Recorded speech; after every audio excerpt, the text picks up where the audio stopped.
ऐसी हरकत से रूबरू करवाते जिसे देखकर गुस्सा आ जाएगा, इंसानियत से भरोसा भी उठ जाएगा। उज्जैन में फ्रीडम फाइटर के वंशजों का बुरा हाल है। आजादी की लड़ाई में मर मिटने वालों के परिवार 2 वक्त की रोटी के लिए मोहताज है। ये जर्जर मकानों में रहने को मजबूर है और इन सब का जिम्मेदार फ्रीडम फाइटर के वंशज सत्ताधारी नेताजी को मानते हैं। कैसे, आपको इस रिपोर्ट के जरिए दिखा दें।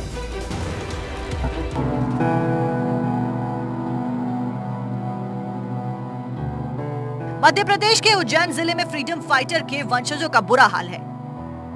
जिन्होंने देश की आजादी के लिए अपनी जान की बाजी लगा दी, उनके परिवार आज 2 वक्त की रोटी के लिए मोहताज है। जर्जर मकान में रहने को मजबूर है।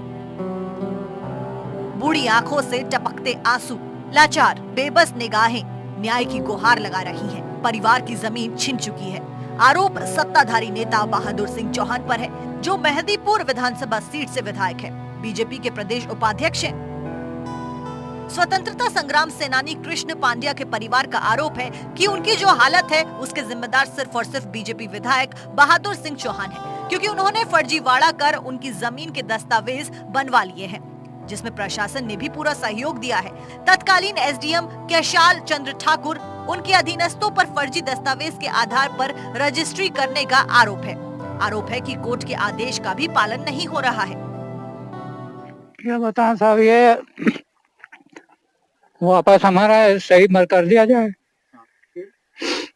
और सरकार हमारी मदद करे। क्या लग रहा है आपको, क्या क्या आरोप है आपका कि किस तरह से आखिर करो, कौन कौन लोग आपके पीछे लगे हुए हैं, कौन लोग? सब भू माफिया है साहब। अच्छा,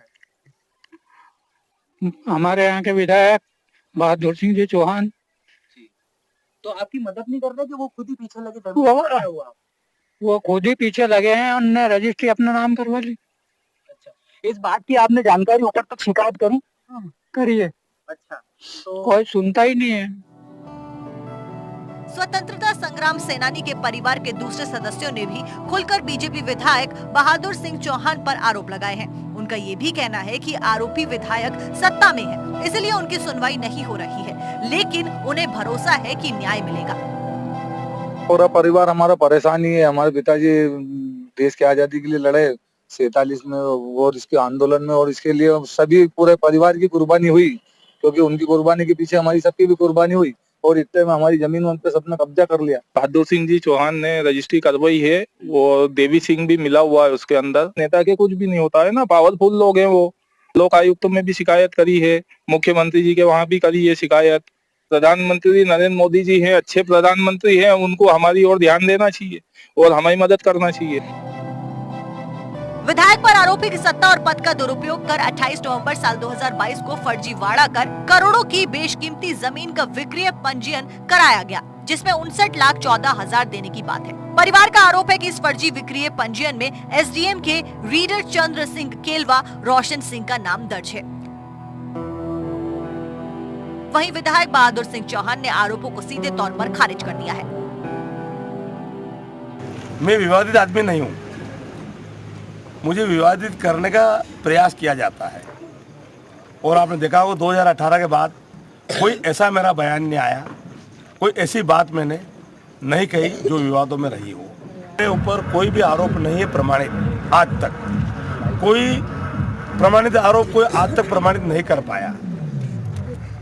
कुछ लोग चाहते हैं, चुनावी वर्ष है, अब विधायक के खिलाफ कुछ भी नहीं है, तो कुछ तो ढूंढे। बीजेपी विधायक पर आरोप लगा तो सियासत भी शुरू हो गई। कांग्रेस ने जमकर हल्ला बोला तो बीजेपी का कहना है कि परिवार को कोर्ट में लड़ाई लड़नी चाहिए। देश के अंदर स्वतंत्रता संग्राम का आंदोलन चल रहा था, भारतीय जनता पार्टी लगातार देश के क्रांतिकारियों के साथ धोखा करती रही और अंग्रेजों के मुखबिर बन के काम करती रही।